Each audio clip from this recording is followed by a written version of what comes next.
now tuned in to the Cold Hard Truth, Cayman's #1 hard-hitting live podcast show, where we feature some straightforward conversations on political, social, and celebrity news and all things happening in the Cayman Islands and around the world. This show was created to give the people a voice and a means of being involved and informed without any filters. Sometimes it gets crazy, but we always keep it real.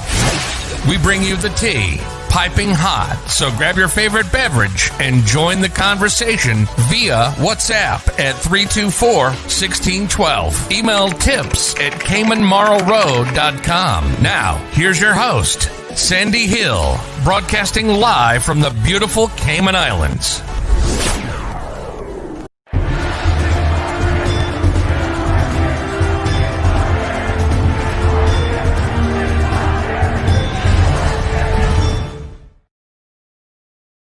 Miracle Brokers is back. That's right. We're fully reopened and back to work. Our agents are here to serve you with all of your packing and shipping needs. Need to move? Don't worry. Give us a call today. Collect a package, shipping around the world, or straight to Cayman? You got it. Give us a call on 949-5989. Collection by personalized appointment only, where our dedicated agents are on standby to personally assist you. Don't forget to wear your mask, maintain social distancing, and one person per appointment. Check us out at miraclebrokers.com today.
Okay, good morning, folks. And the Lord said, let there be light. I just turned on my studio lights here. Let me adjust my camera a little bit.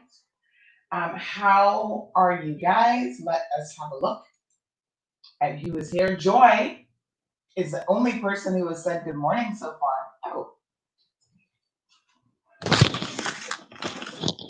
It would actually help if I had my microphone going here, folks. I was just saying, oh my gosh, look at me. Caller is not fixed. Good morning. I was saying, where is everybody? Joy is the only person who said good morning. Okay. Microphone is good. Caller still needs a little adjusting. I'm looking a little rough today. It is Thursday, July the 16th. And guess what, folks? Adjust this ever so slightly so you can see my beautiful, beautiful flag. I love the Cayman flag, don't you? So good morning, everyone. Today is July the 16th, and shocker, there are people in this country who have still not received their money from Fidelity pensions. What is going on, Fidelity? We keep asking the questions. We send emails to their corporate and regional offices, and we receive absolutely nothing by way of a response. People are emailing DLP. I'm guessing that they are pretty inundated with emails, but you know what? The more you email them, I guess at this stage, the more charges they're going to be adding to the list for the DLP. Here's a good idea. So for every single person who has not received their money on time and who has never received any piece of confirmation from Fidelity, an email acknowledgement, anything, you know that $25 or $50 or however much the pension companies decide they're going to be taking out of your money in order to process your application? It should have been written in the law, and it should now be enforced, and it should now be, even if it's not in the law, this should be one of the penalties. You do not get to take a processing fee if you have not done what was legally required of you to do. So, no $50 for you, Fidelity, per application, if you've never even properly acknowledged the application, because processing the application, certainly that has to be defined as in following the law and processing it in the manner in which it should have been done. First notice that it was received within 7 days. Second notice of whether or not it's going to be approved within 14 days. And a third notice of when the payout was coming within the 45 days. If you missed any of those and or you haven't paid within 45 days, I'm of the opinion, Fidelity, that you should not be permitted to extract a processing fee from poor people in this country. Poor or rich, it doesn't matter. From anyone who has applied for their money. What do you guys think about this idea? I'm just throwing this out there. I don't know if the powers that be will pay attention to this or not. I'm sure they won't. They'll still let Fidelity take your, having my morning apple. They'll still let Fidelity take your money, regardless of whether or not they follow the law. And it really seems unfair to me. I mean, there's just something, honestly, that stinks about this whole process and about the fact that no one is speaking up on behalf of the people. I would really like to see matters like this taken a little bit more seriously. I mean, they went before the Public Accounts Committee, which, by the way, yesterday was another interesting day in the Public Accounts Committee. Yes, Jake, and they should still be subject to what is in the law, as in a fine and or jail time, because listen, somebody should go to jail. I'm sorry, but what's a fine to a bank? I mean, you know what I mean? Do they really care about a fine unless you're going to make it significant? I think jail time is warranted. Let Mr. Hill go to jail and spend some time in Northwood without access to his 75-inch TV and see what he thinks about it. Good morning, Joy. Louis says, good morning, K-Man. It's a rainy day here in Detroit, and I'm enjoying my tea, looking out the garden, thanking God for adding the water, which gives me the morning off. Happy Thursday. So Louis is like, I don't have to water the lawn today. Beautiful, beautiful, Louis. It is summer after all, and those summer showers are much welcomed, even here in Cayman. We've had a few over the weekend, and have we had any rain this week? Yes, I think it rained on Monday, because I was actually thinking about washing my car, and it seems like Murphy's Law, every time you consider washing your car, it decides to rain. Jake is at the gym again this morning.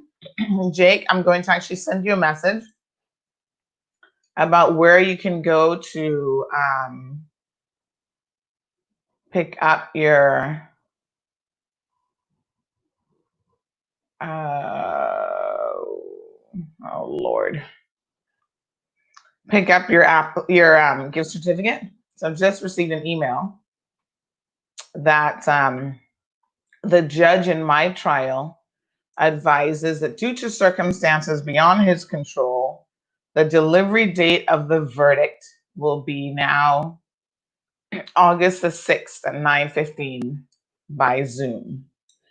He's not in the Cayman Islands, so okay, as long as it's not in my birthday in August, folks, don't be pushing this back to my birthday because I will not be showing up for no verdict on my birthday. I will be unavailable on August 18th. So court staff, kindly mark your calendar for that. I have not been involved in a trial yet that has been on time for any elements of it. So if you're involved in the judiciary, trust me, good luck to you. You got to have a lot of patience. I got served another summons yesterday for another case.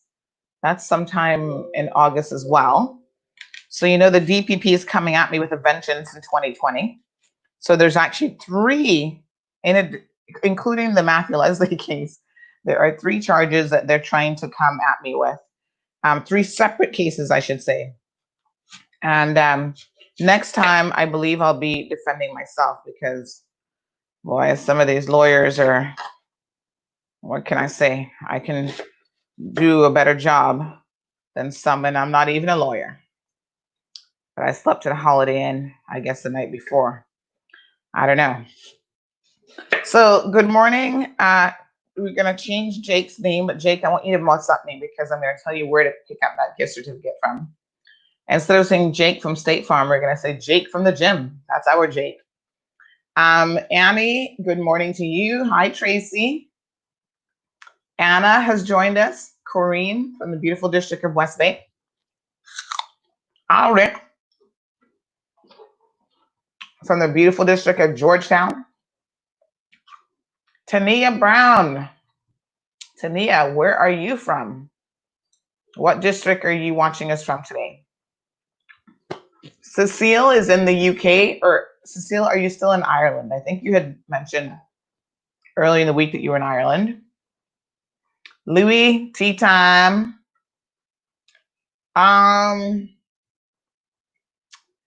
Jake says I'm coming through on Saturday, definitely. I'm going to tell you actually where you can pick it up because it's hard for me to sometimes connect with people. So I'm going to leave it at a destination for you.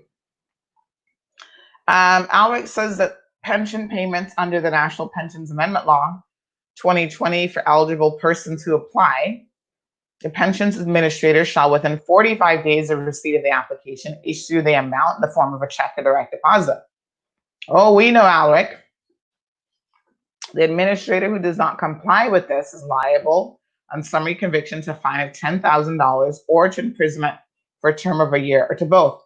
Now, Alric, correct me if I'm wrong because I don't have the law in front of me, but that is supposed to be per offense. Is that correct? Because by my calculations, Fidelity is at least paying $10,000 times 3,000, a minimum, because they claim they had about 3,000 applications as of when they went in the Public Accounts Committee, which was last month. So 10,000 times 3, a year in jail. Like I said, I'm of the opinion that somebody needs to go to jail. And good morning. Silver Thatch pension is the most reliable. My 45 days would have been in August. They paid up by the 15th of July. They are excellent. Thank you, Anne. Most people actually had that experience with Silver Thatch where they actually paid out early. They did a first batch, which was within the timeline for everyone who applied May 1st. Because remember now, May 1st was actually the busiest day for applications. And they received a lot in that first week, actually, in those first couple of days. So they made sure to get those out within the 45 days first. And then they quickly paid everybody else that applied in May before the end of the month. which was amazing. Jake says, morning, Barbara. Jake says, Sandy, you know they're going to definitely reschedule it now for your birthday. Child, they can do that, but I'm unavailable. I refuse to go on August 18th. I've got plans. Okay, so don't be making no plans for me on August 18th, Court. For some reason, I kind of think the 6th of August is the same day that I'm supposed to show up for that summons, but I'm gonna have to double check that. Yeah, because they always like overbook you, and I get that the judge, he actually did say going into this that he wasn't quite sure that he would be able to make the 3-week time schedule that he was setting for himself to try to get done, because he is working on a number of other cases and he has to deliver some other judgments, and he might be in the middle of another trial and blah, blah, blah. So he did give us advance notice that it's very possible he would have done his best, but it was indeed very possible that there could be some delays. But the prosecution is always delaying stuff. They show up, oh, we're not ready. We want more time. And they just think that time is of no essence. And the good thing about it is, if you're on the other side, they can't just show up and unilaterally want more time. It is a matter of their case management skills, aka time management, where they shouldn't be overbooking themselves to the point where, if they know that they have originally agreed to a trial date, when that rolls around and they want to change it and delay it again, because in fact they wanted to delay mine until September. And I said, no, skippers, let's get the ball rolling here. In my opinion, when you come to someone and you make an allegation against them and you charge them, you should have all of your ducks in a row to proceed with the trial forthwith, as we would say in law. There should be absolutely no reason for delays. So your witnesses should be sorted out. You should have all of your statements available. You should have done a proper investigation, but my experience has been that oftentimes none of that actually happens. So Bonnie, good morning to you, my dear. Good morning, Ivan. Hello, beautiful Krista, also hailing from Georgetown. Gadiel, good morning to you. Marjorie says, good morning, Ma Road family. Jake is having a good laugh about the birthday thing, no doubt. You know what I absolutely love? Yes, honey, Marjorie, I am a Leo 150%. That's part of my problem, I think. I'm a Leo, and trust me, I'm like 100%. Every time I read those descriptions about Leos and whatever, it's like every single thing applies to me. But listen, I love that we have a core group of close to 100 people every single morning that pop into the show and watch the program. One girlfriend says that she actually just turns it on as she's getting ready. She's showering or whatever, so she can just listen to it. She's not necessarily sitting there glued to the screen, but that's fine. And you guys know that so many of you have these smart TVs and stuff. You could actually pull up the show on your TV screen if you have a smart TV, because we are simulcasting on YouTube. And then a lot of these smart TVs have Facebook apps and stuff built into them as well. So I love it. I love it that it's like we have a core group that every morning is here. And then I think a lot of people go back based on the numbers and watch the show later on. So that's fantastic. So I was up until after 2 o'clock this morning, actually doing some paperwork. And it was a lot of paperwork. I mean, some weeks it's just like, you feel like you have so much to do in terms of paperwork, but I'm trying to get some stuff done. And so I was neck deep in paperwork last night until after 2 o'clock in the morning. And then I looked at the time, I was like, oh my gosh, it's gonna be less than 4 hours of sleep. I better get to bed now. So I got my daughter's lunch kit ready because she's back in school now. And I was able to jump in bed. Big shout out to all the husbands that help out along the way. So normally I would take my daughter to school, but since we've been doing the COVID show, It has been the COVID morning show, I should say, since we started doing the morning show. It has been very, very popular. So I said to my husband, I would like to continue doing this show, but that means that you've got to take little Miss Gianna to school in the mornings when school restarts. So we've just started this week. So she's trying to get back into routine of waking up in the mornings. But she's a late sleeper. Like if you let her, she'll stay up till 2:30 in the mornings. Because she's always like, I want to do this. I'm like, no, go to bed. So I appreciate his support because listen, I may look like the only face of Cayman Mall Road, but there are people behind the scenes who really do contribute to how successful this platform is. Aloyd says this is not legal advice, but I understand that every time there's a proven breach, the administrator will be committing an offense. Has anyone filed a claim against the relevant party? Well, apparently it's the DLP who has to file the claim, and all people need to do is actually submit their complaint to the DLP with the respective information. So that's what I've encouraged everyone. The email address is dlp@gov.ky. Let them know if you one of the fidelity victims, because it's only right that someone is penalized for this. So good morning, Peter Gay. Shireen says, I'm a Leo too. August the 15th, girl. I'm the 18th of August. My daughter is the 9th of August. So need I say any more about how crazy this household is going to be in August? And she very much has my personality. She's loud and boisterous at times.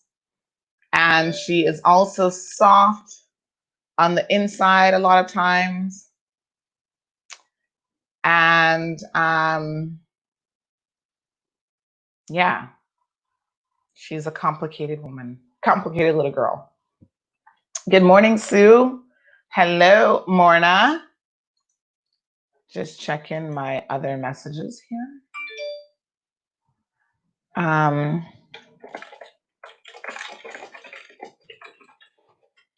So yesterday, someone sent me some information.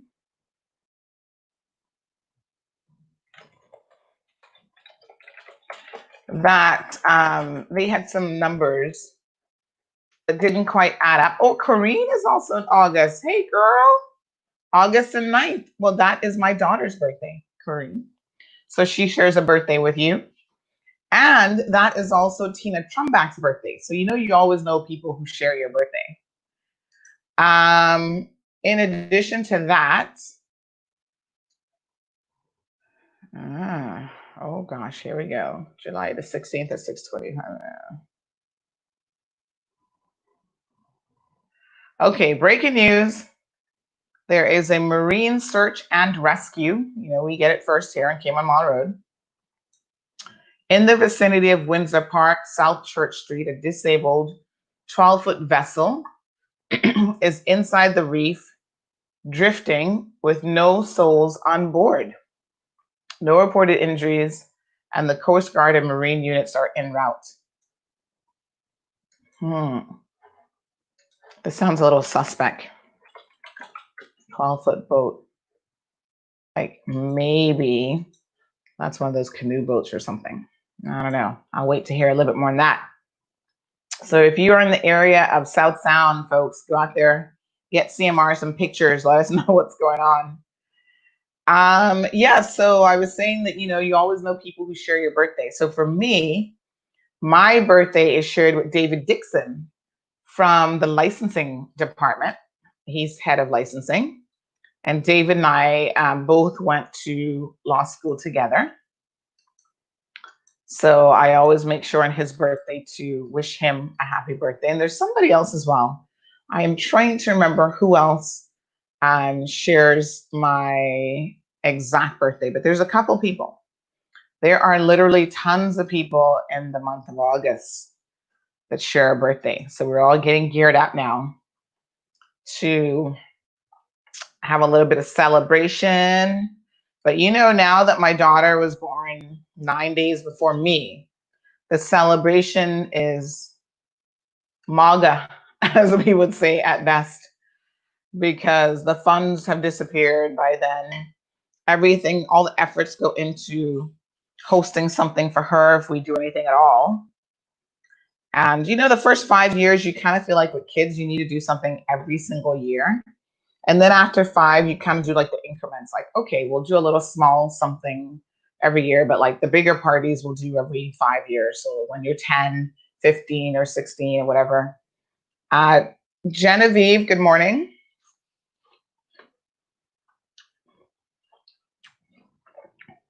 I'm chewing on my apples. I hope you guys don't mind, but this week I've just felt like my energy in terms of my food source need to eat in the morning.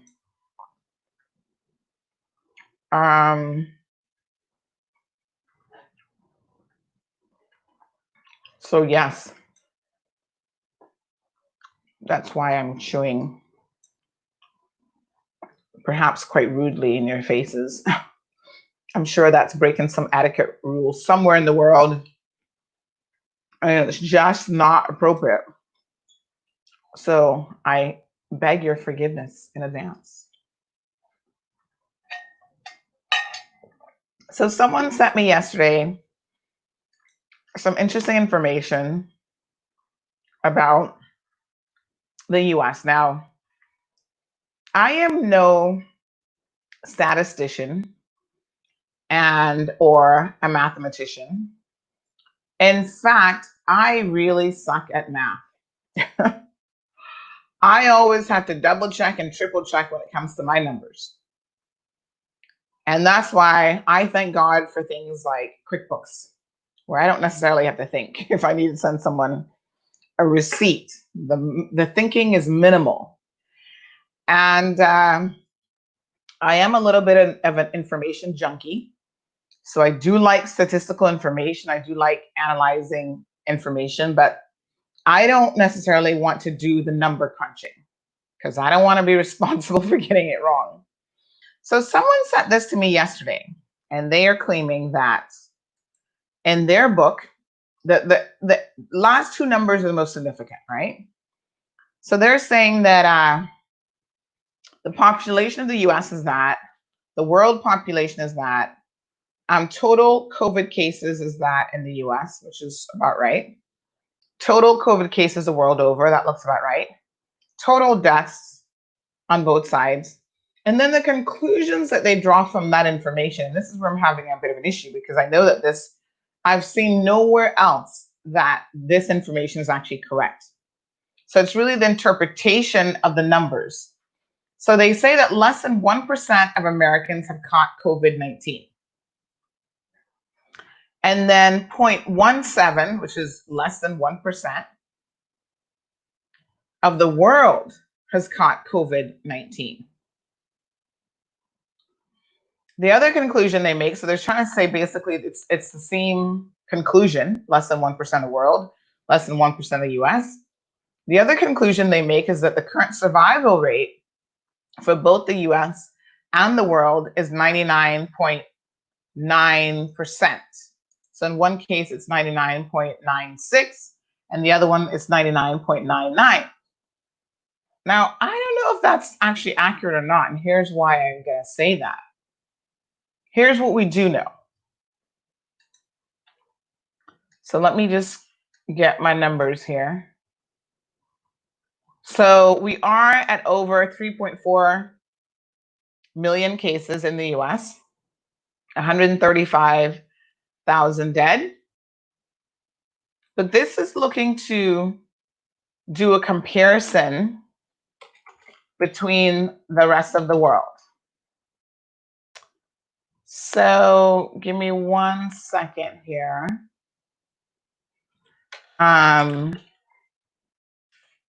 Because I do want to share the information that we have available.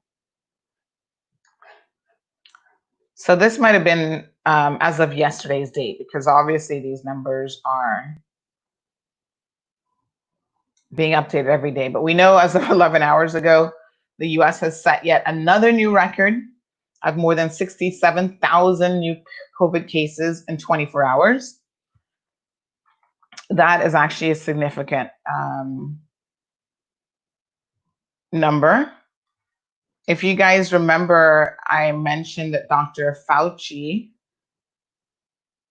said that he was predicting 100,000 cases per day in the US, new infections.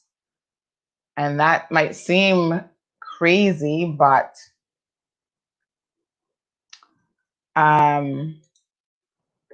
that's what it is. So I allow other people, I must admit, to interpret the numbers for me and put them in perspective. Because one of the things you've got to really be careful with is when you are looking at numbers, you've got to be cautious of trying to compare apples to apples, no pun intended, right? As I sit here and eat an apple. Because in statistics, you have to do things per capita. And there is an actual methodology to how you calculate what the per capita ratio is. So even with coronavirus testing,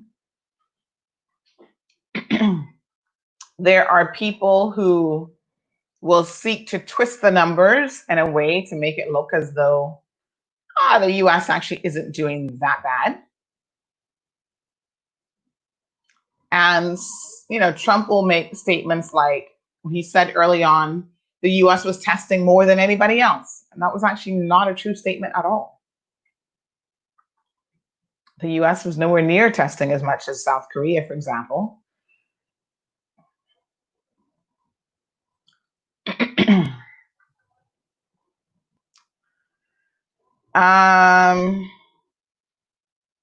So there are a number of graphs and data that's available. So there's one that shows you the international comparison of positivity rates and tests per capita. So this is Johns Hopkins University of Medicine. They have emerged as the leaders of the information. So they're holding and calculating the information, and they have an entire coronavirus resource center. And you can look at testing, maps and trends, tracing, news and information, COVID-19 basics, the whole works. So go check out their website.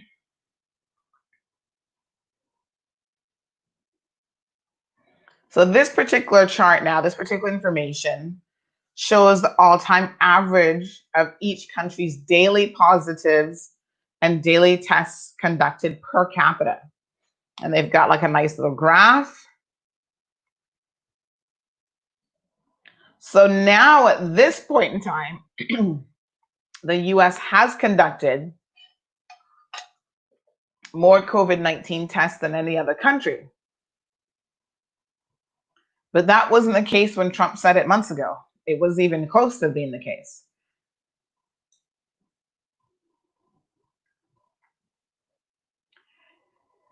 So the thing that they try to look at, though, is also the number, or what they call the positivity rate. So in other words, of all of the tests that are conducted, what percentage actually come back positive for COVID-19? And that figure, they say, is the most reliable way to determine if a country is testing enough, because that speaks to how rampant the infection is. So the positivity rate. So say, for example, and again, I know some of you are number gurus in here. Alric is a CPA, so I'm expecting him to help me here. Right? Help me crunch the numbers, Alric, if I get it wrong. But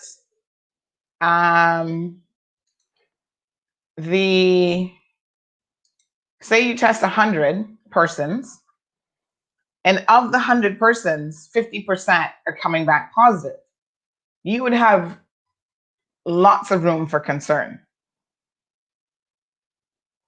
because that positivity rate again gives you an idea of how much of your general population is most likely infected. Because remember now, there is no way to test every person. And so you get the figures and information for the individuals that you're testing, and there's obviously probably some margin of error there. And we've seen yesterday in yesterday's show, we were talking about this lab that the one hospital chain has stopped using because there are questions about the accuracy of their test. So definitely you've got to be very, very concerned about those things.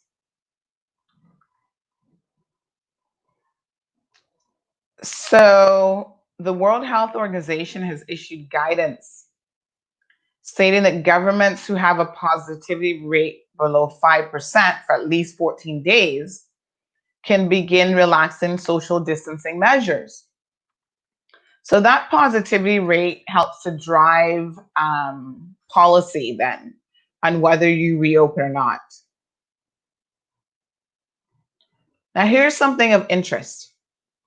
A high rate of positive tests indicates a government is only testing the sickest patients who seek out medical attention and is not casting a wide enough net. And we have said that before, that listen, I mean, at the end of the day, we get what's happening in the US because so many people are sick and dying from this. But when you think about that, that means that they're only attending to those persons who are extremely sick or medium to extremely sick. So they're showing symptoms and they rush into hospital and they try to get tested. If you are asymptomatic in the US right now, the chances of you getting tested for COVID-19 are probably pretty slim. Why would you? The system's overburdened. You're going to wait 7 to 10 days. There's some facilities apparently that are turning people away because they're not meeting their criteria to even be tested in the first place. So there's those considerations.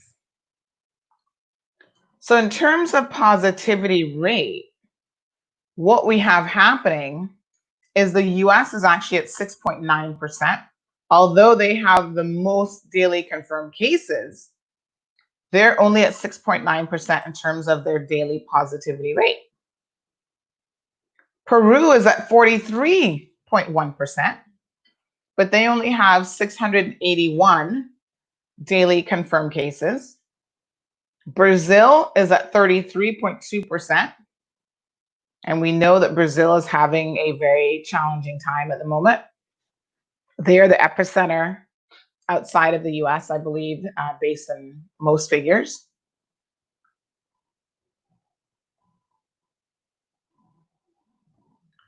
So Johns Hopkins University and Medicine says that looking at this positivity rate is one of the critical things that is important because it really lets countries and administrators know whether or not they're doing enough testing. So as it turns out, the US probably isn't doing enough testing.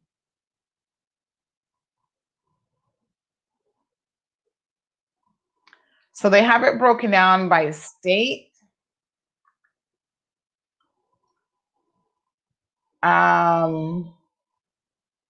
So for example, Puerto Rico, percentage of positive tests, 100%. So everybody that they're testing is positive in Puerto Rico, which is kind of crazy. Florida is at 18.77%.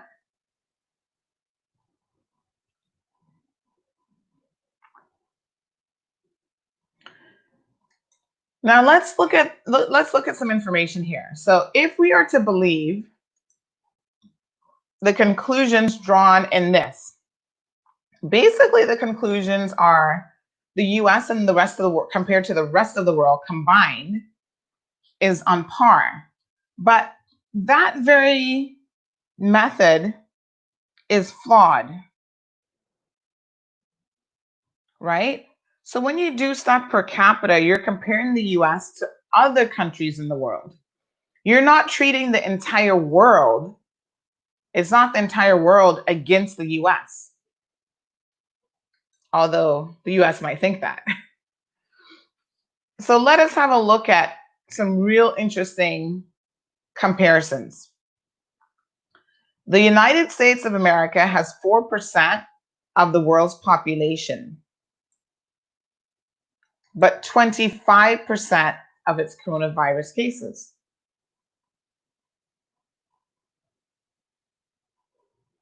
They are now the globe's undisputed leader in the coronavirus crisis. So with over 125,000, I think it's gone over 136,000 persons that have died from COVID-19 in the US, with more than 3 million now infected. And these figures were a couple days ago, so this is when it was still at 2.5. This was actually updated as of June the 30th, and this has actually gotten worse. So I wish they would update this even more. But at the time, they had 2.5 million infected. Now it's gone over 3 million. So keep in mind that this information is a little bit dated, but nonetheless, I think it helps to put things in perspective. So they have a map here as of July the 16th, which is today. There's over 13,579,581,000 cases worldwide and 584,794 confirmed deaths. The US death toll is more than twice as high as the country with the second highest death rate, which is Brazil.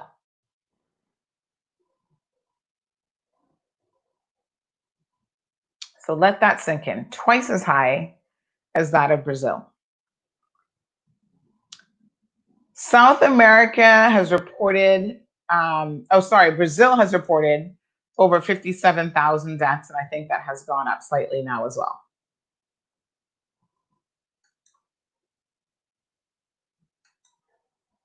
Let's continue to look at some statistical information. So when we talk about this 4% of the world's population, but 25% of all coronavirus cases, I think that that really indicates how they compare to other countries around the world. And these numbers are based on US Census Bureau's population numbers and Johns Hopkins University Center for Systems Science and Engineering, and the information that they have been accumulating on the COVID outbreak. So the bottom line there is more people are infected with and die from coronavirus in the US than anywhere else in the world. That's the basic conclusion. So again, going back to this other sample, which appears to want to compare the US as a single country and then lump everybody else together as though that's some sort of equal comparison, that doesn't even make any sense.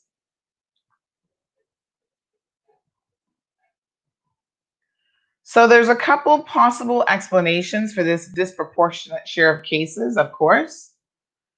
They say that the US response was slowed down when the CDC's coronavirus test failed, and that delayed the process of testing for weeks, allowing the virus to spread. There's also, allegations that President Trump throughout February and even going into March downplayed the threat of the virus. And of course, Americans are following his lead, allegedly. And health officials are now saying that February was actually a very critical time to try to contain the virus. And unfortunately, the US missed that opportunity.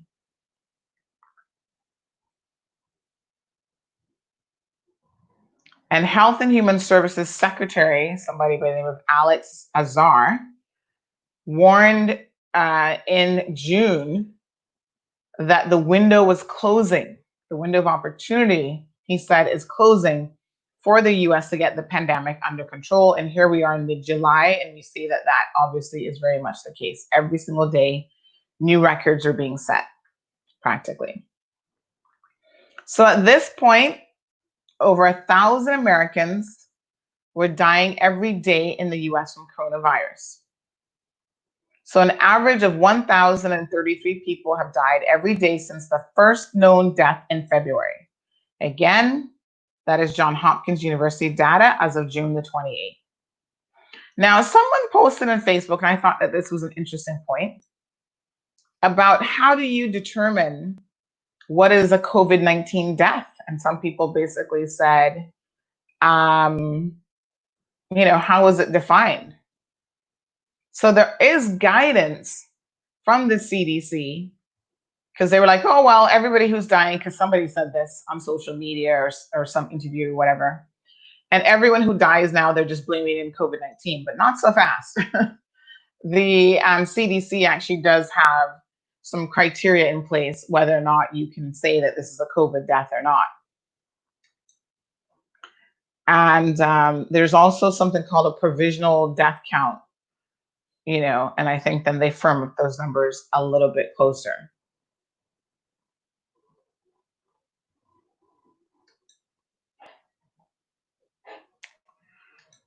Some other additional information.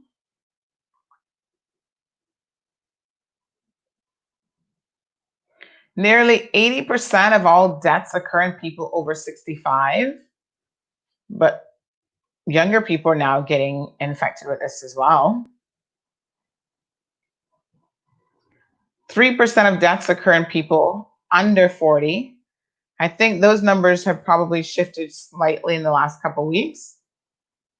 So of course, we've always known that the older population are the most at risk.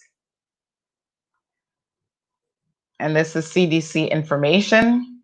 78.9% of all coronavirus deaths, but less than 20% of the cases come from adults 65 and up.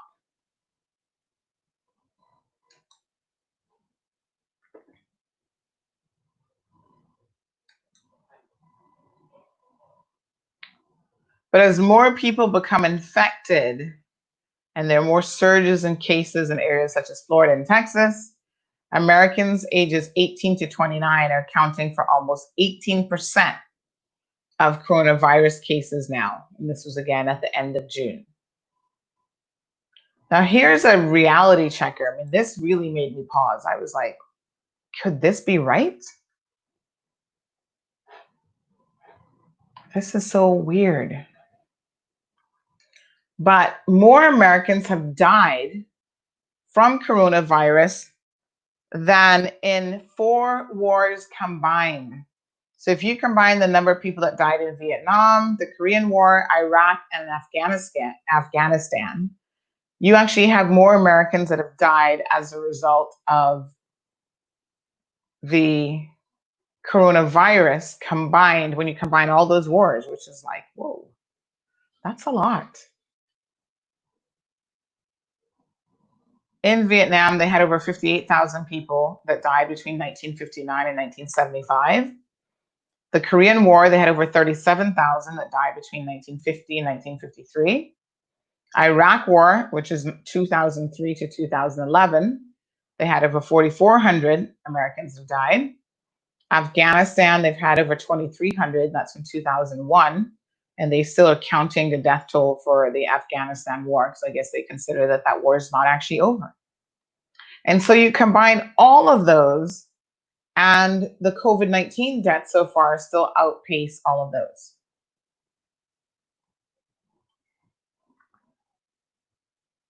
More Americans have also died of coronavirus in less than 5 months than in all of World War I. So that particular conflict took over 116,000 American soldiers.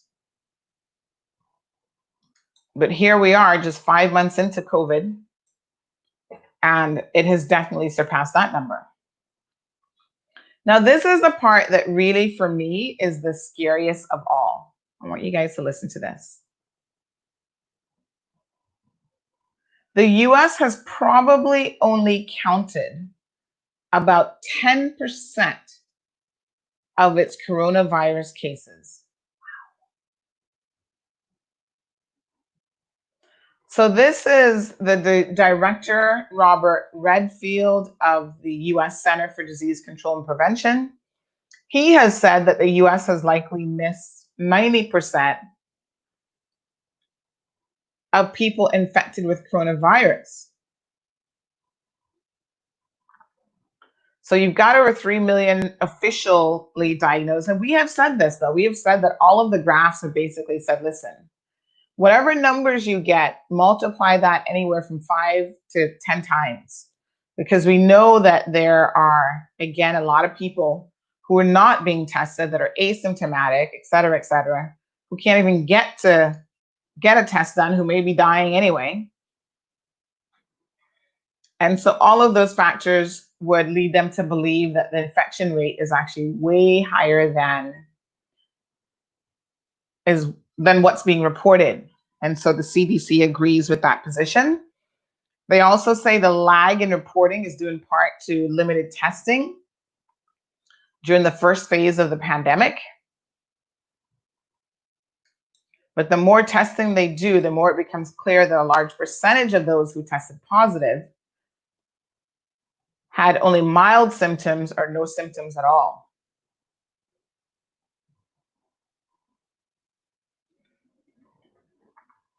Another interesting statistic is that nursing home deaths account for about 42% of all coronavirus deaths in the US. So that's a lot. But they again think the numbers are actually higher because not all states are reporting infections and deaths in nursing homes and long-term care facilities. So on a national scale, that's likely higher. And of course, those people are very vulnerable residents. They're high risk. They get frequent visitors and relatives in close quarters. They're living relatively, close quarters. Nursing homes are hotbeds for any kind of infection. So there was the one facility, do you guys remember, in Washington State where 35 people died at just one facility and dozens others were infected and sick? Black Americans have been hit really hard by coronavirus in terms of both infections and deaths. But Black Americans are more than twice as likely, 2.3 times as likely, to die from coronavirus than their white counterparts.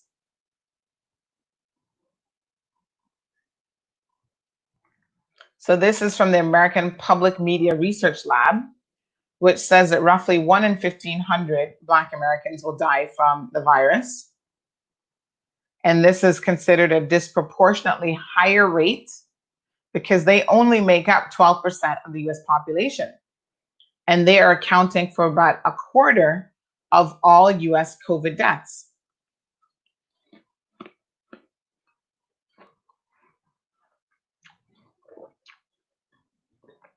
So white Americans represent over 62% of the US population and account for just about half of all coronavirus deaths.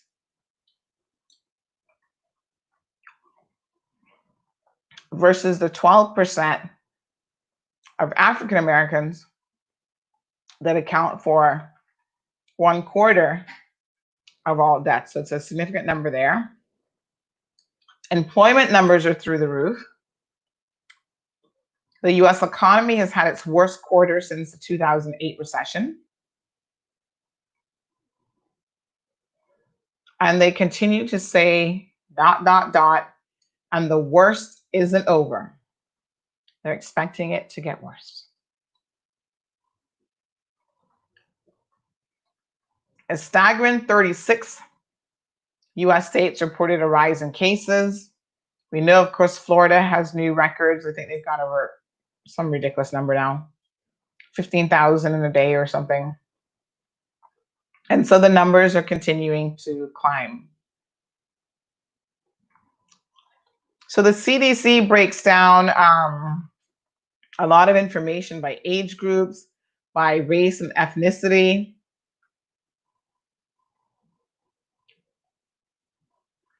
And again, it's pretty shocking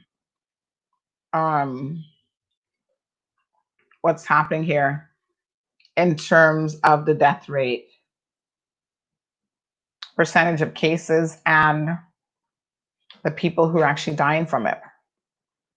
So according to their statistics here by race and ethnicity, African Americans or Black non-Hispanic, 20.1% of them are testing positive. But when you look at the death rate now by ethnicity, 22.5% of them are dying. So it's quite amazing, really. And they do continue to track the numbers by age, by sex. And those are some of the key demographics. So I'm going to put this in the link. I know some of you were actually asking me off air about some of this information. So Catherine, I think, found that interesting. She was trying to understand why the death rate is what it is. So let's talk about a few other things that was in the news yesterday. You know, you guys have to be careful because there are a lot of scammers out there. I was trying to say this yesterday that, you know, even walking in parking lots with your bags and whatever, we all have to be so cautious because everyone, I guess, is desperate, including the criminals. They're desperate to you know, take you away from your money. And so yesterday there was a big story breaking in the afternoon about high profile accounts being hacked by people who were wanting folks to send them Bitcoin currency. And so Joe Biden, who's running, as you know, for president of the United States, he had his Twitter account hacked. Kanye West, Jeff Bezos, he's the CEO and founder of Amazon. Elon Musk, he is the car guy. Oh gosh, what's the name of his car company again? The one that everyone is always going on and on and on about.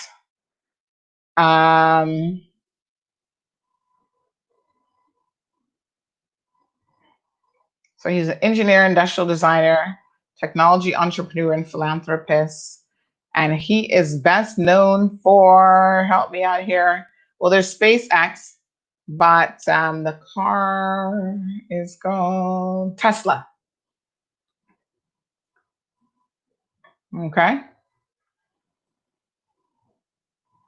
There's an article here about his multi-billion-dollar Tesla CEO pay package. Ay, ay, ay. So their accounts were actually, thank you, Sunita, Tesla. Their accounts were actually hacked yesterday, amongst others. They got Bill Gates even, which is amazing. And so they hacked their accounts and they used their Twitter, very high profile, because some of these people have millions of followers, asking their followers to send cryptocurrency. Send $1,000, it says, and I'll send you back $2,000. Read a tweet from billionaire Bill Gates. And the tweets were deleted just minutes after they first were posted. So I'm sure it didn't take long for Bill Gates' team to say, hold on a second here. We did not send that tweet.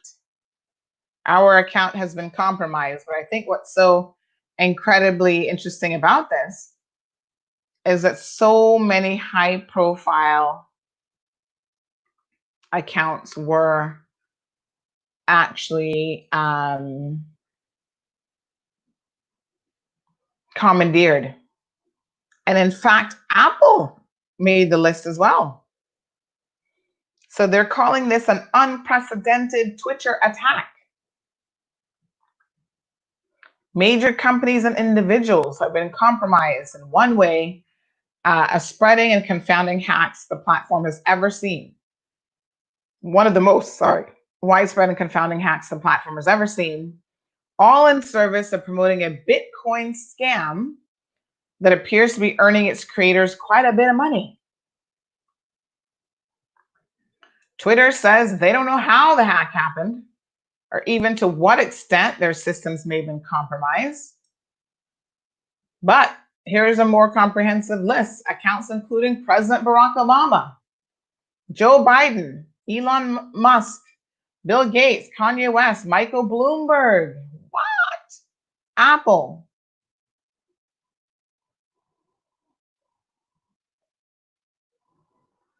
So Twitter took the drastic step of blocking new tweets from every verified user, compromised or not, as well as locking all compromised accounts. Can you imagine Twitter having to block everyone from tweeting that has a verified account? Whoa, that's a lot.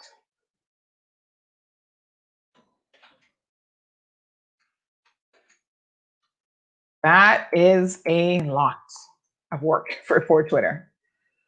So somehow I suspect there must be some vulnerability in the back end of the Twitter system that allowed this to happen, because it's one thing to figure out a passcode for one or two people, but to go after all these high profile individuals, this seems a little bit like these are some smart tech people that did this.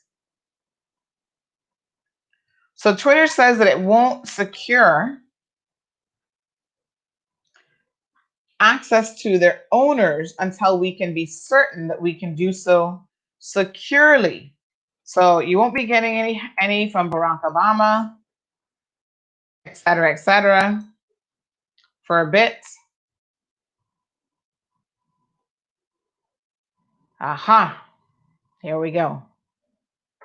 This is what I'm talking about. On Wednesday evening, the company revealed that its own internal employee tools were compromised and used in the hack. That's the only way, folks.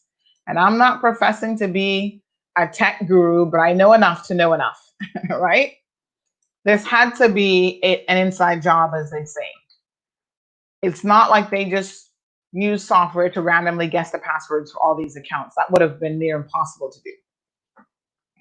So their own internal employee tools were compromised and used in the hack, which may explain why even accounts that claim to have two-factor authentication were still attempting to fool followers with the Bitcoin scam. That makes sense.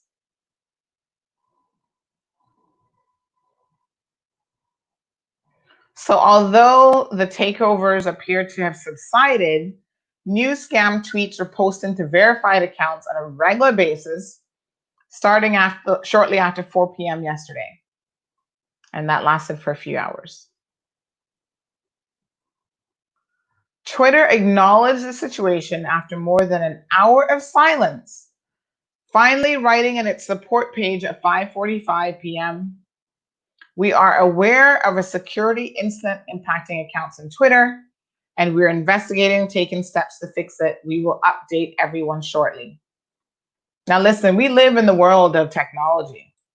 And when you are Twitter or Facebook or Instagram and you operate these platforms, it shouldn't take you an hour to know, number one, that this is happening. And although you may not know why it's happening because you've got to dig in and do some research, you can certainly acknowledge it, say, hey, we know there's a problem here. And we are taking measures immediately to address it. And once more information is available, then it will be provided. We live in the 21st century, folks. It is now 2021. And so there is an expectation that information is shared with some sense of immediacy, because hello, you pick up your phone, you could be President Trump and tweet in 2 seconds. So when you are Twitter and you have that access, you would expect them to be on top of the ball in terms of, yep, we got an issue, folks. Houston, Elon Musk, Tesla, SpaceX, everybody, we got an issue. Hi, Debbie. Hi, John. Thank you guys for tuning in. So we were just talking about, if you're tuning in a little bit late, this amazing hacking situation that occurred yesterday with Twitter, where lots of high-profile individuals were hacked. Barack Obama, Joe Biden, Kanye West, Apple. So the CEO finally he tweeted, "Tough day for us at Twitter. We all feel terrible this happened. We're diagnosing and we'll share everything we can once we have a more complete understanding of exactly what happened."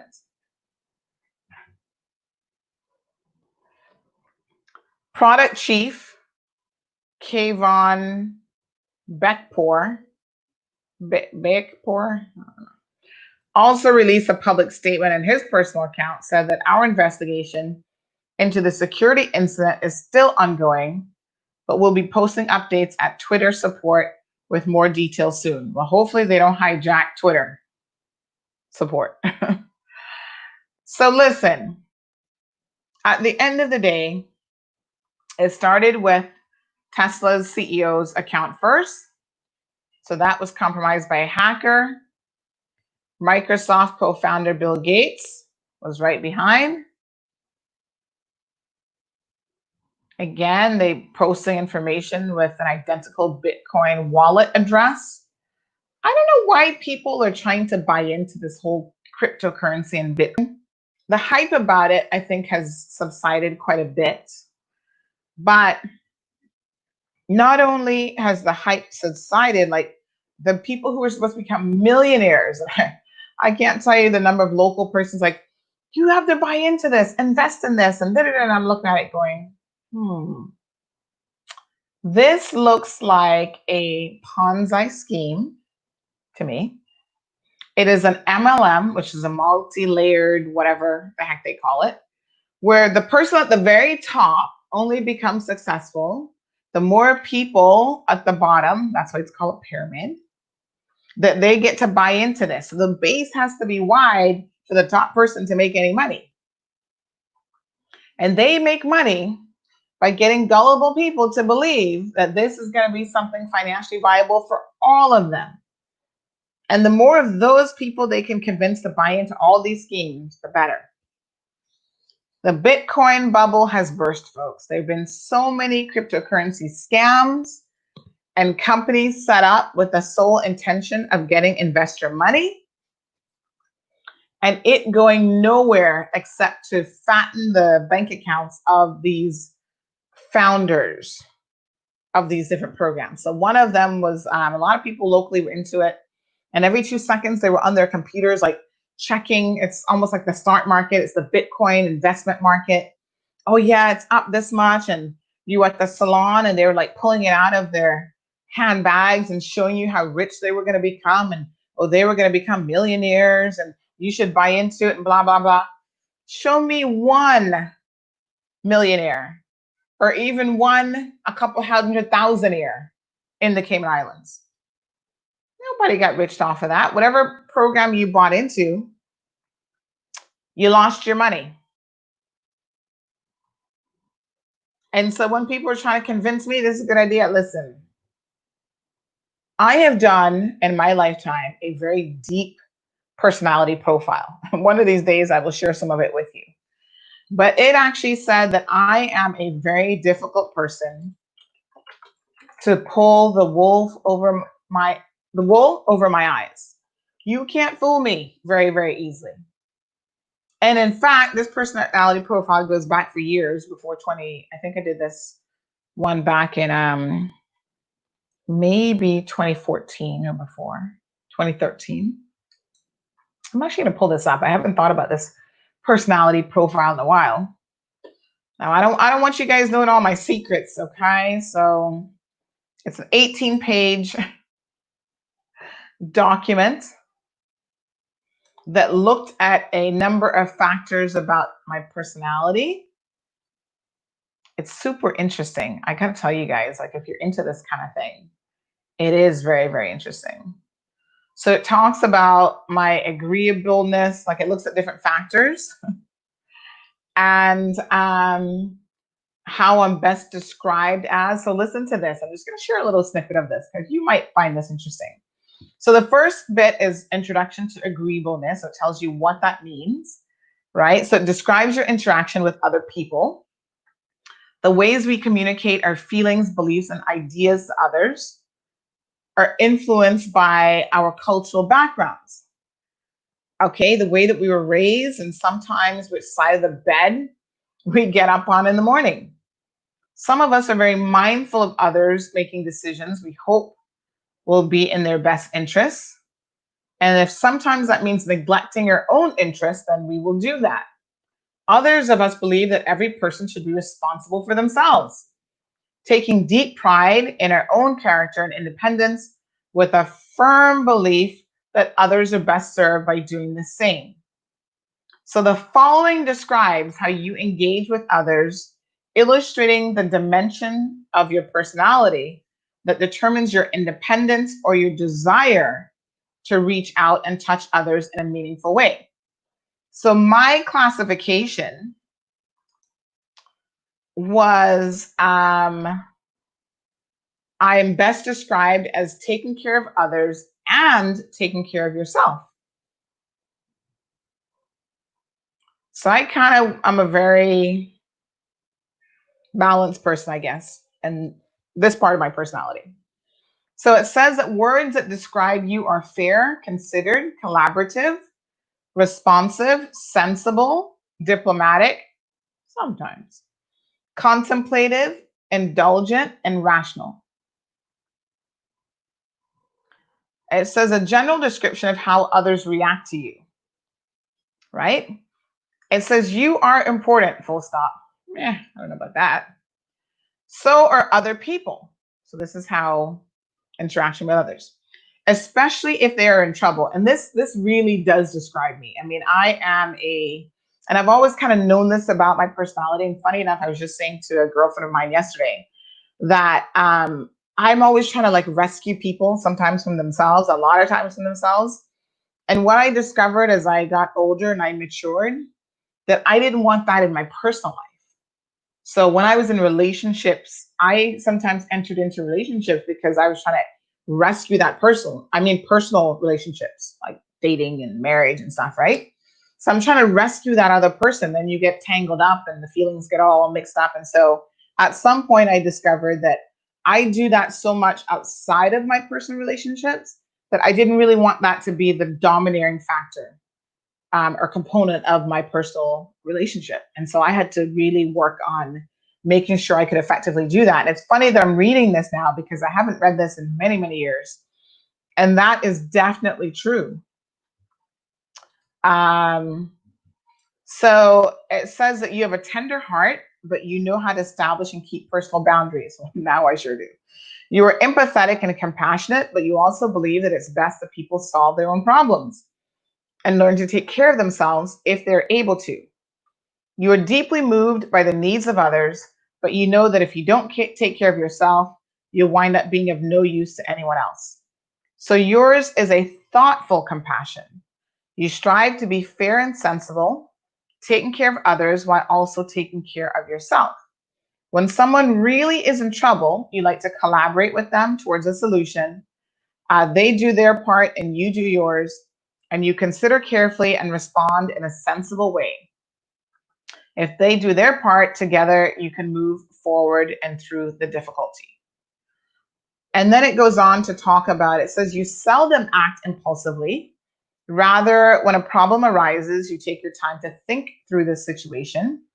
This contemplative quality usually means that you'll arrive at a diplomatic solution, one that's fair for the other person, also fair to you, and frequently it's a win-win situation. And then it talks about negative reaction others may have towards you. So this is super interesting.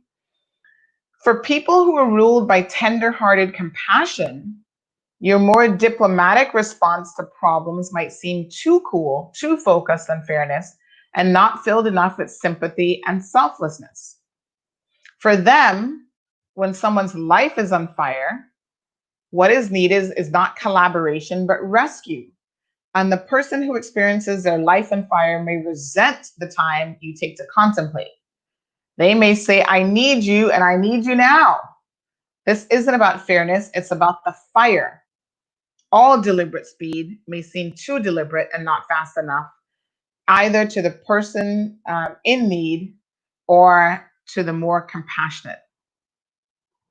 At the other end of spectrum of compassion, those who believe people should take care of themselves may find even your thoughtful sympathies too soft.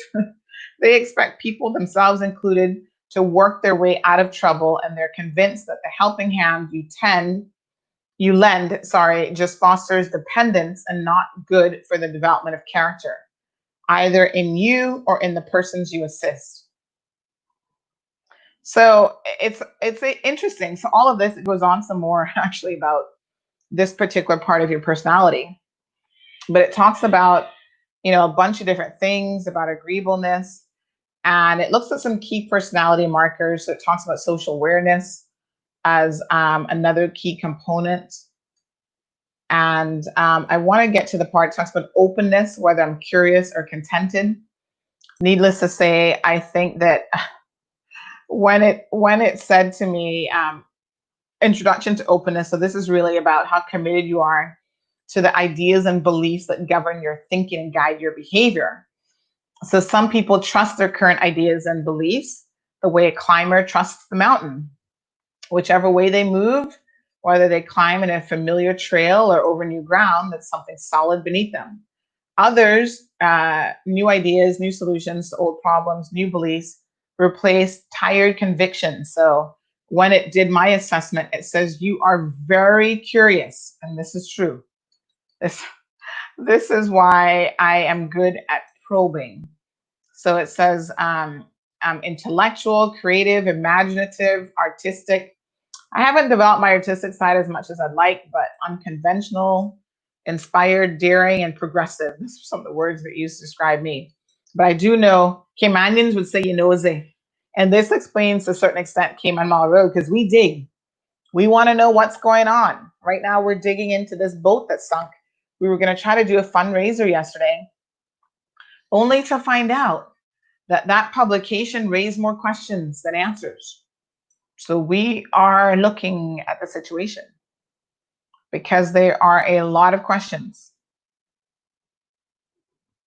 So it goes into quite a bit of detail about, the fact that I'm also curious means that I'm very teachable, that I like to learn. And that's true. I'm like information, like I'll take it in like a sponge, But the part that I really want to get to is going back to this whole Bitcoin thing, how people can be so vulnerable and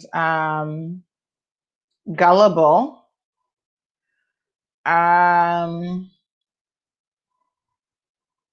This is such a good report. It talks about emotional stability. This is a really good report. Everybody should do one of these. Conscientiousness, whether you're focused or flexible. I think the last part, extroversion, whether you're outgoing or reserved. It says I'm outgoing. Go for your talkative, emotional, spontaneous, vigorous, unreserved.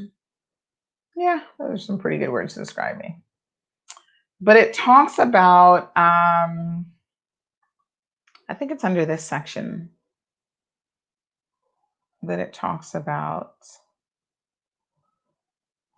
your ability to not be so easily fooled. Let's see if I can find it. Right, so this falls under openness, and it says perceptiveness, your personality description. So when P.T. Barnum said, you can fool some of the people all of the time, and all of the people some of the time, he didn't take you into account. You are nearly impossible to fool.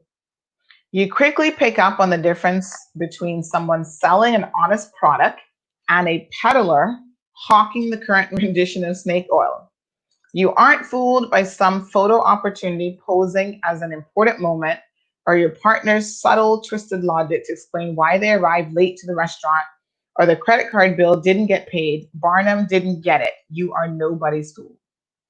Your quick mind and keen eye serve not only to protect you from cheats and swindlers, but also keeps you, but also helps you to make the best of constructive moments. Constructive moments. In a conversation when someone you care about, you pick up on the details as well as the main themes. You catch the whole range of what they're trying to tell you, and they come away with the gratification of knowing, of having been truly heard.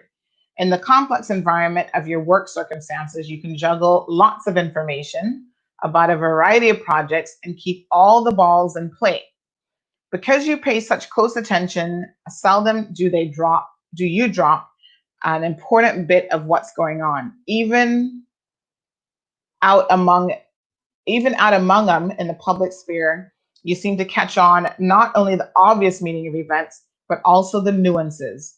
These subtle shades of true and false that help you make good judgments and keep the public snake oil peddlers from slipping one by you.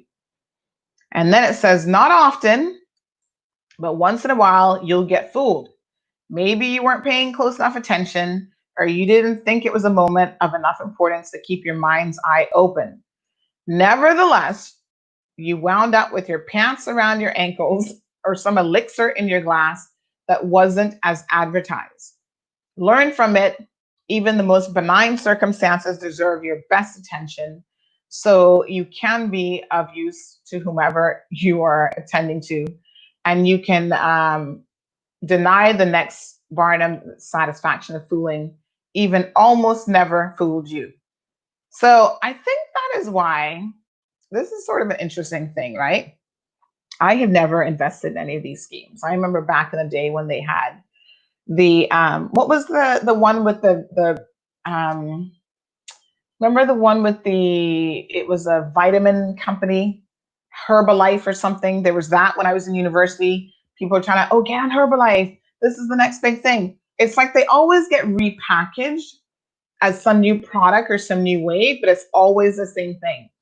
You have no idea how many people were pressuring me a couple of years ago about doing the travel one. Remember the travel one where everybody was setting up a travel website and they were all going to become travel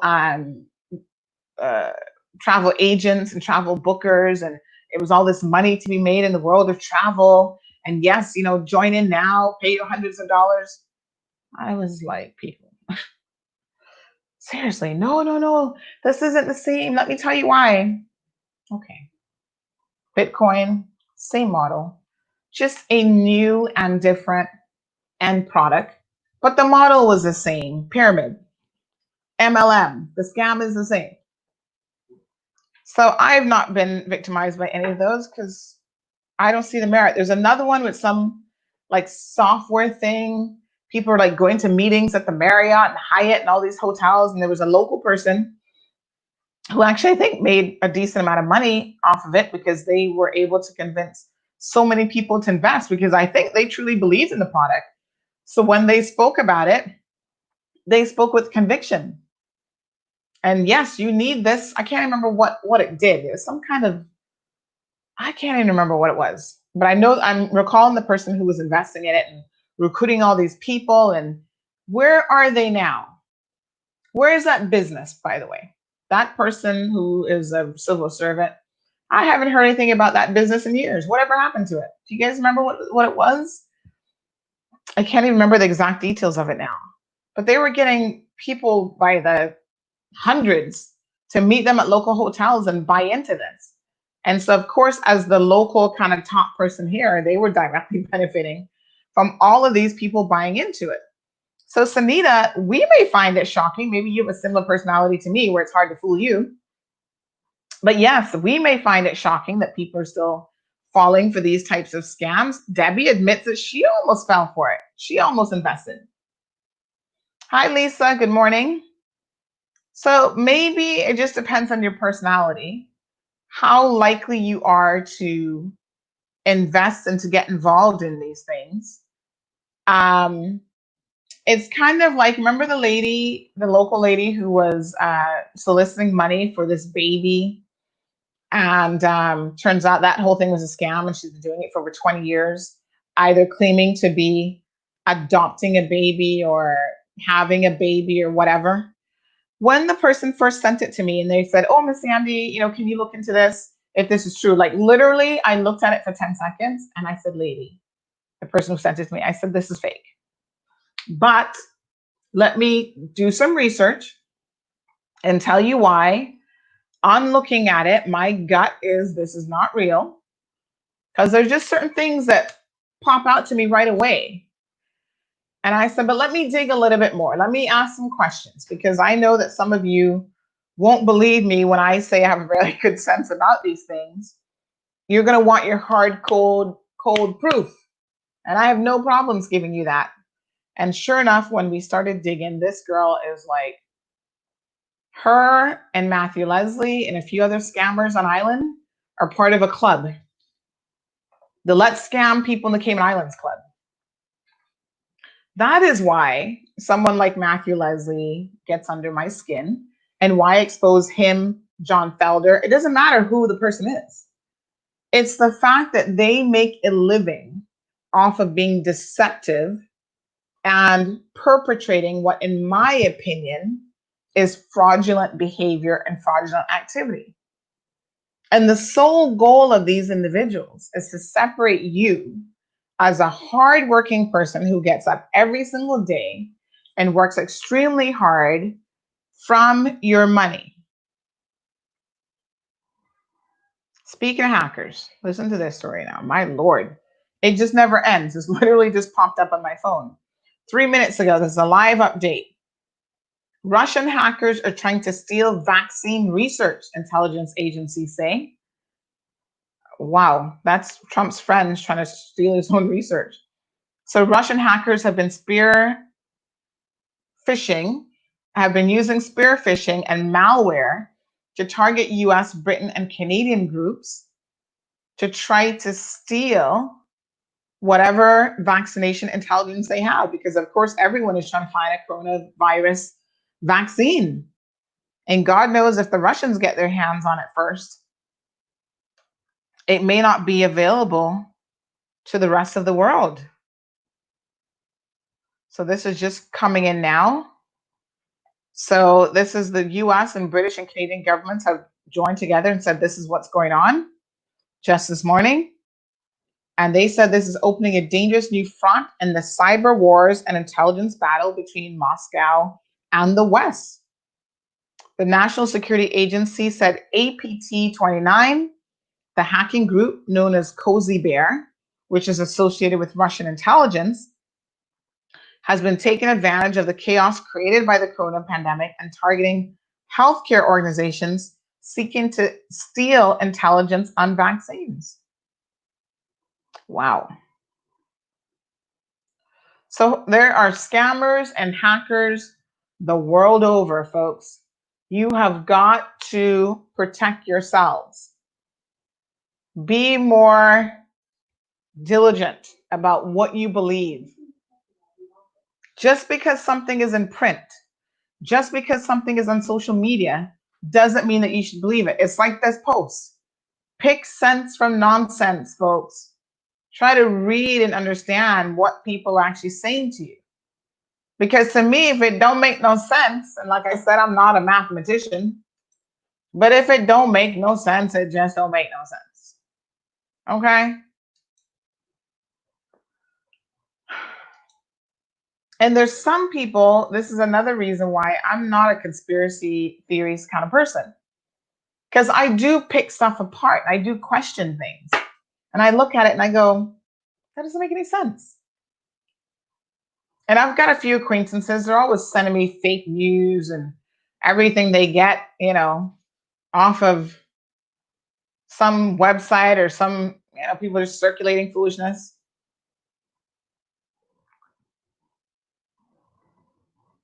It's always, oh, this is what's going on. This is true. This is a conspiracy. I'm just like, you again? Like, seriously, sometimes I want to tell them, stop forwarding me bullshit. I don't want to hear it. Okay. But I just tune those people out. I become tune deaf to their ridiculousness. They will believe anything that is put before them. So, there've been a number of things I can tell you, like, that they sent me. I'm just like, no, sir. And then when you start questioning it, like, why would you believe this is true? I mean, honestly, how many times do you have to see these same types of messages being called out as fake news, misinformation, a phishing scam, blah, blah, blah, before you say to yourself, maybe I won't forward this last one? There's one that was going around. Oh, yes, this is another one that they sent me the other day. Let me just share this. And in this day and age, when information is easy to come by, it does mean that you are perhaps a little bit more vulnerable, but it also means that it really doesn't take very much for you to verify and authenticate something that is in circulation. Because there are entire websites now that are dedicated to, whether it's Snoops or Fact Checked or whatever, they're dedicated to finding out the truth. And this is why I'm always shocked and surprised when President Trump posts something and it's completely false and people believe it. I'm like, what world are you living in? So here's another one that was in circulation about how this woman had died. Alyssa Granado, the first volunteer who availed herself in Oxford for a jab in the first Europe human trial of a vaccine to protect against the coronavirus, has died. This claims that she died 2 days after the vaccine was administered. Okay. So when people send me this, I go, did you look it up? Nope. They didn't look it up. Because had they looked it up, they would know that this woman is actually molecular biologist at the Department of Zoology and Biochemistry at the University of Oxford. She's 32 years old. She researches bacterial interactions and how they evolve. And she was not the first volunteer in some COVID-19 vaccine. And she is still very much 100% alive. So she's had to issue a statement back in April, once this was in circulation, that she's fine. And that this entire article and this entire post was actually fake.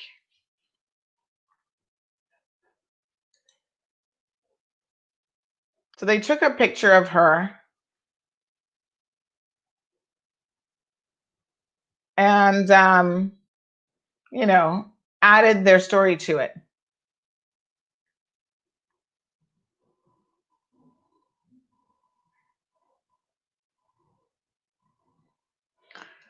Anyway, she's not dead. She's very much alive.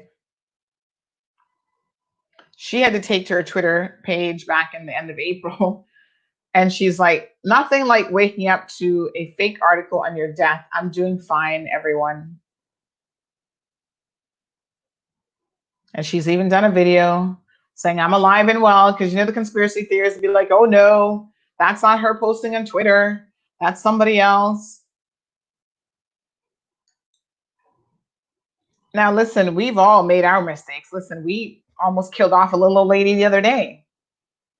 But if I were to tell you how we came about the information and how certain we were of our information, how we cross-checked it, I mean, it's unbelievable that somebody actually got that wrong, but our source was like the source. So it's not as though we weren't verifying the information. Even that morning, as someone started to say to me, are you sure this lady has died? And I'm calling back my source, says, tell me you haven't effed up this information. And they're like, hold on. Nope. The person's looking at the body right now. They're 100% certain that that's her. Now, they were looking at a body of an elderly woman, but it wasn't her. So it was a confusion of names that had been given from a primary source. The primary source got the wrong name to begin with. So I can get how sometimes, you can get the wrong information, and that's a horrible situation and position to be in. But when it's something like this is pretty easy to verify. And in fact, I can be critical of myself and say hindsight is 2020. We should have done additional verifications and checks as well. And going forward, that will not happen again.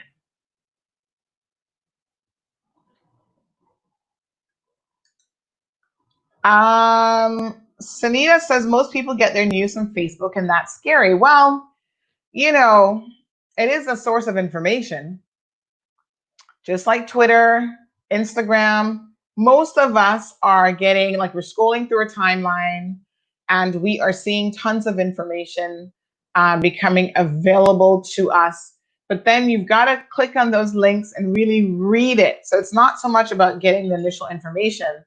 It's about trying to go through some sort of verification process. And South Margie says, yes, and those are the ones that send fear into people. Yeah. I mean, when you see stuff like this about this lady dying from this vaccine, these are anti-vaxxers that are pushing this message, because when a vaccine does, because we don't know if we'll ever find one, but if a vaccine that actually works becomes available, there are people out there who, I'm not going to take it.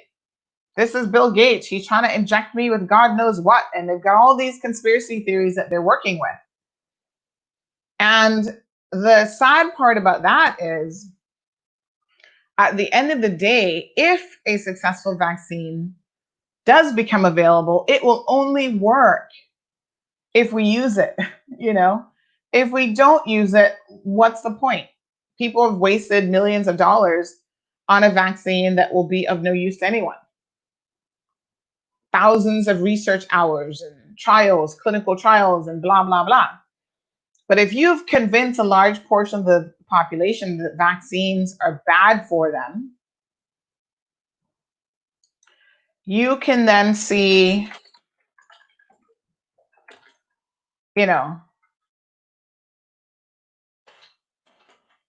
why, even with the best efforts in the world, you will never be successful in fighting new emerging diseases such as COVID-19. And of course, one of the biggest ways to spread propaganda is through social media platforms, because everybody is on some platform or another. YouTube, Instagram, Facebook, Twitter, whatever. People are all over the place, and they are spreading these messages of, oh no, vaccines are bad for you. It's a conspiracy. They're trying to kill us off. They're trying to do this. They're trying to do that.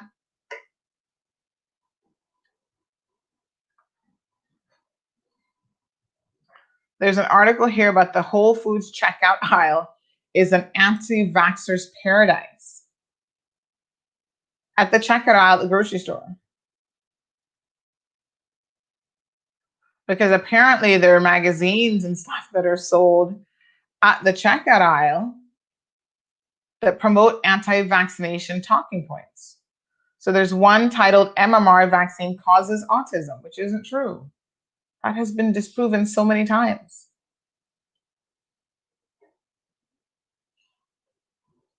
So this anti-vaccine movement has taken on legs and is helped along by social platforms and powerful allies.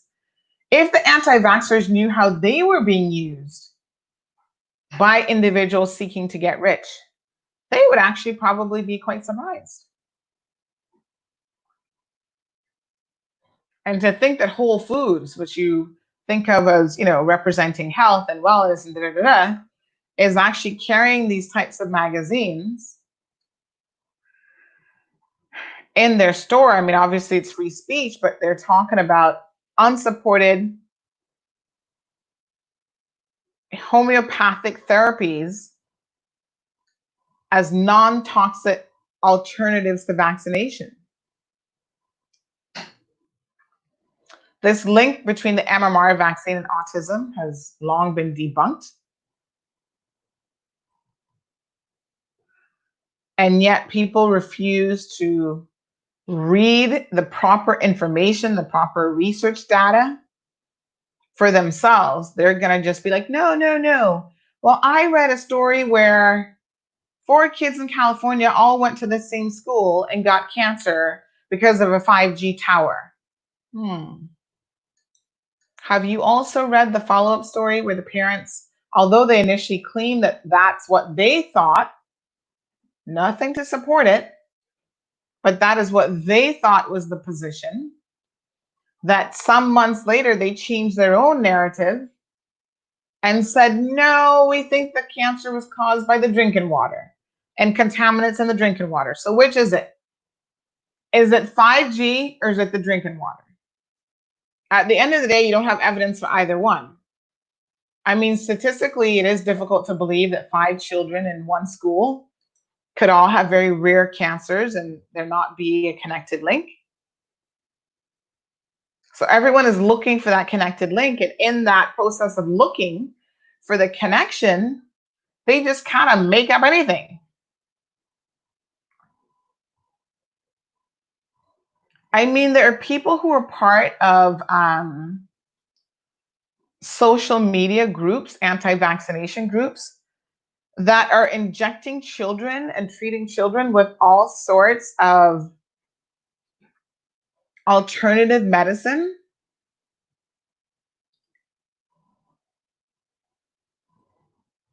And they're actually harming people with this rhetoric and harming people with this information.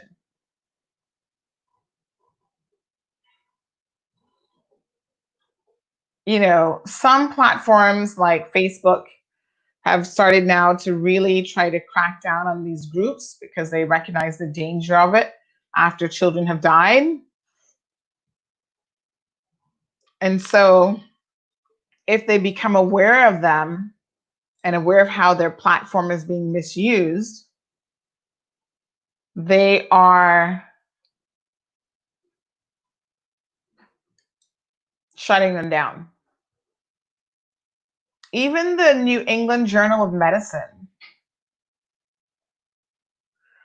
has had to address the propaganda surrounding anti-vaccination.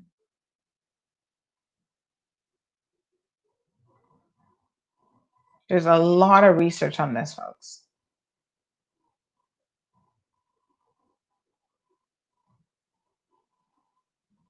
Dating back to 1972, the propaganda machine has been well oiled for a while when it comes to vaccines. And so it's hard to pull people away from that rhetoric. You know, people want to believe in something, anything. And so it's always easy to believe in the propaganda, like somebody's out to get me.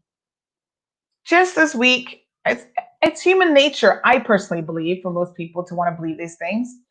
Someone was having a little issue as a business owner, and their first knee-jerk response is someone is out to get me, someone is out to destroy my business. And when I saw the messages, I'm thinking, why? That doesn't make any logical sense. But in people's heads, they always justify, like, yes, people are seeking to destroy me because, and it's just like, are you really that important that someone would come up with a plan and execute it against you to try to bring you down and destroy you? Now, I know we are petty AF in this community. And not only are we super, super petty, but we have a level of competitiveness that sometimes makes no sense. So yes, we live in a world where people will like Your name comes up. Oh, well, she was involved in some bank heist back in 1981. And that may or may not even be true. Oh, yeah, well, she going on sleeping with everybody's man. It may or may not be true. So I get that we're petty, but to think that people would actually, formulate a plan to take you under and to impact your business and steal your employees and do this, it's like, really? Turns out it wasn't anything like that. The next day they realized what the real issue was. But as human beings, we jump to these conclusions very, very quickly about people are out to get us.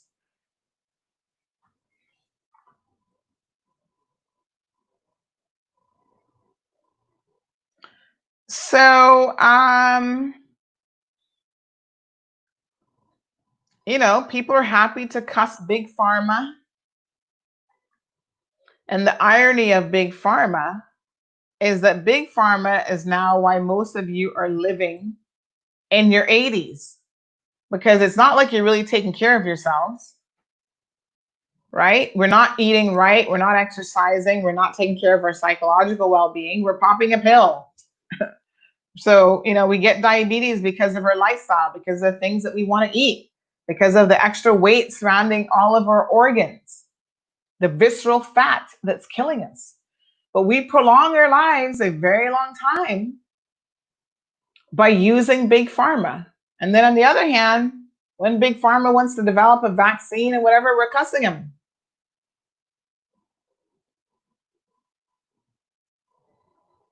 So, which is it?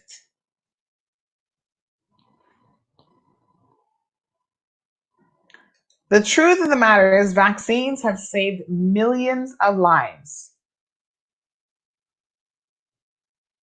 John is stepping out. He says, Sandy, your show is always very interesting. However, I've got to get to my online work. Have a nice day. Thank you for joining in, John. You be safe.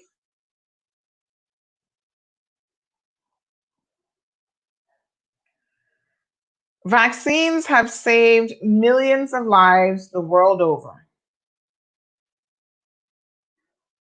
And in some places now, because this has become such an issue, they're actually looking at criminalizing postings about anti-vaccine propaganda.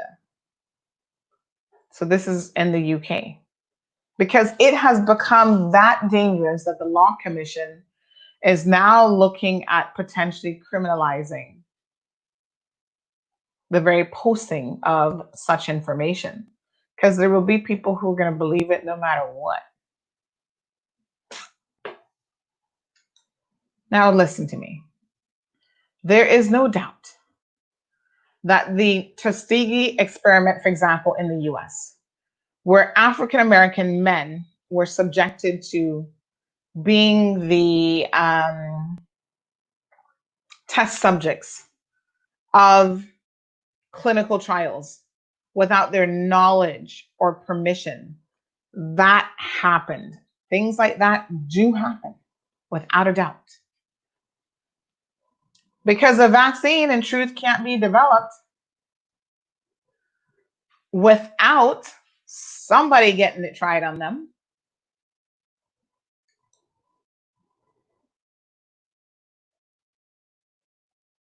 Some people are willing to volunteer. Some people are like, hey, sign me up. A lot of people are not. The irony of the anti-pharma movement, Big Pharma, we want to call them, right? Is that vaccines, or the anti-vaccination propaganda movement, and this whole anti-vaccine ideology is actually in and of itself a very lucrative business. You're talking about fooling people. If you want to make some hard, cold cash and you want to make money, remember the guy who did the video about COVID, the supposed doctor that was in circulation? Every single time you watch his video and you share it to someone else, every click that he gets on YouTube, because he has a YouTube channel, he gets paid. The more views he gets, the more he gets paid from YouTube. Some of you may not understand how YouTube works. But people who are influencers on YouTube and they put up these videos, if they get 1,000 views, 120,000 views, they get a paycheck from YouTube because that helps promote the platform, the YouTube platform. So there are super users, YouTubers, as they're called, who create content, whether it's anti-vaccination content, IT content, whatever, product reviews, and they have millions of followers. They're gamers on YouTube, and they get money based on the number of followers that they have, as well as how many clicks and views their content, the actual videos that they produce, actually get as well. And there are people who are professional YouTubers that are millionaires just off of what they do on YouTube. They make, I mean, there's one guy who was breaking down how money is made by an influencer through YouTube. And then because you're an influencer, other companies want to piggyback on that. And they're like, okay, well, I'm willing to pay you to be an advocate for my product. So for sponsorship money, you get paid. Sometimes they can even make 15, 20,000, depends on the company and how much of an influencer they are, per endorsement. And there was a whole breakdown. I was watching it the other day. It was so fascinating of how these YouTubers actually make money. And they're legit, some of them who become a millionaire just on understanding how the platform of YouTube works and how you monetize that and you make money. This is the 21st century, folks. People are making money in the most unconventional ways. So while you're trying to kill big pharma and talk about what they're doing and the kind of money that they're making, what you don't know is that the anti-vaxxers and YouTube people are making a lot of money too.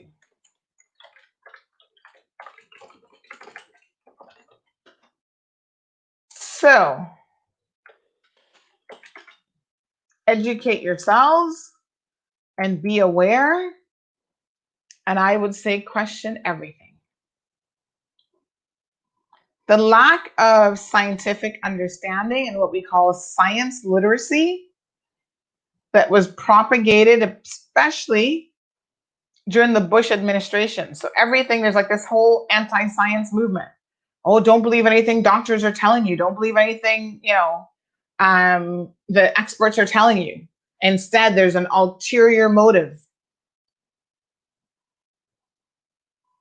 It's so funny because when they were fooling people about talking about big pharma, when the cigarette companies were fooling you with their propaganda and trying to get you to smoke their cigarettes and, oh, our cigarettes don't kill, cigarettes don't give you cancer. There are people who still walk around saying that foolishness. I'm thinking, are you for real? Cigarettes don't give you cancer?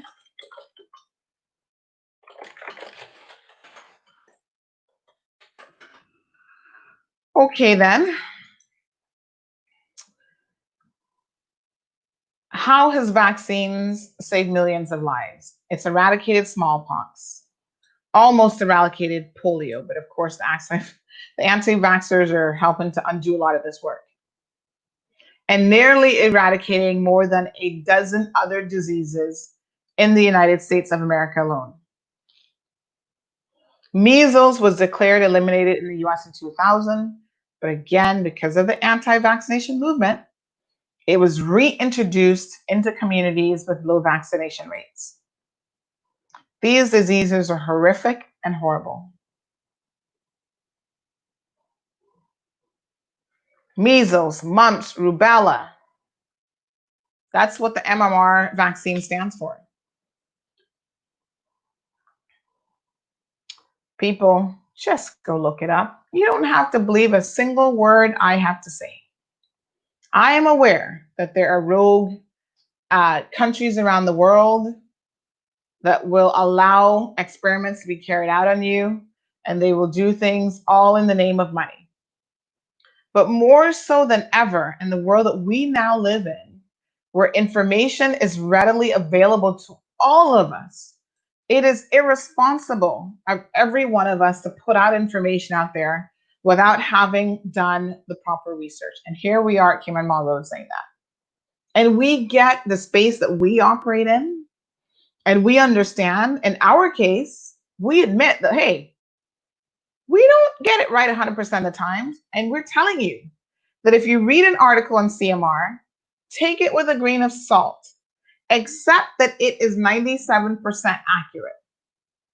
Because there may be information that hasn't yet come to our attention, or we might have only through our investigations or digging only been able to get one side of the story. And as a result of that, only getting the one side of the story, we publish what we've gotten. And the reason why we publish it is we know that 99% of the cases after publication, we will flush out the rest of the story. And we are quick to correct any errors or mistakes that may come to our attention. Now, in case you guys missed it, I'm going to end with this story. There was a mom living in West Bay. She's a single mom with 3 children. And she shared with us yesterday that she was living in a friend's place, basically living in her living room area, trying to get herself sorted out in terms of, her rent money and stuff to find a place for her and her kids. And unfortunately, she left the money in the car in the glove compartment, I guess thinking that it was safe because it was in a locked glove compartment.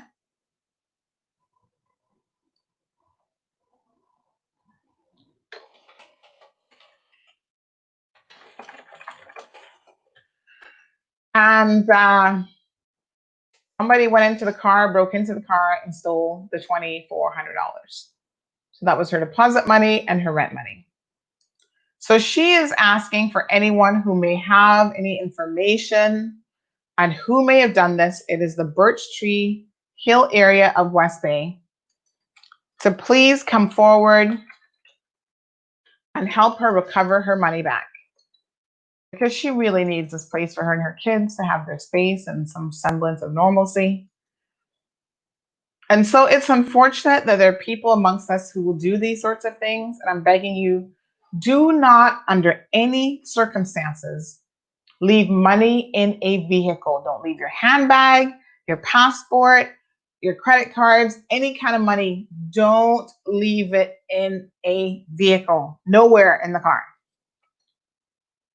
It is better you put it down your bosom. Hide it in your panties. I don't care. But don't leave it in your car. Have it on your person. They have the little pouches that you can carry around. Get one of them security things and tape it around your stomach, something. So I'm sorry that this has happened to this mother. If you know anything about this case, by all means, contact the authorities, contact us, let us know, and we're hoping that she can get it sorted out. All right, good people. That's it for us. The show is done. That's all she wrote. Tune into this evening's show as we start picking the name for our youth segment. I'm excited about this. We'll simulcast on Instagram so they can participate in the show this evening.